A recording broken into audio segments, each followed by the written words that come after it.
राजारामपुरी परिसरात सार्वजनिक गणेशोत्सव मंडळांची संख्या जास्त आहे। त्यामुळे गणेश आगमन मिरवणुकीवेळी या ठिकाणी वाहतुकीची कोंडी होते।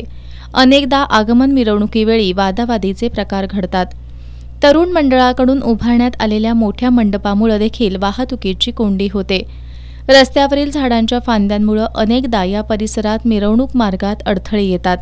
या पार्श्वभूमीवर आज राजारामपुरी पोलीस ठाण्याचे पोलीस निरीक्षक सुशांत चव्हाण यांनी कोल्हापूर महापालिकेचे अधिकारी, वीज वितरण कंपनीच्या अधिकाऱ्यांसमवेत संयुक्त बैठक घेतली।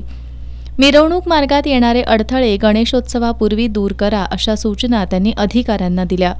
यावेळी महापालिकेचे उपशहर अभियंता RK पाटील, सहाय्यक अभियंता अभियान सूर्यवंशी, वीज वितरण कंपनीचे अधिकारी SV पाटील, PM चौगले, विश्वास डोंगरे उपस्थित होते।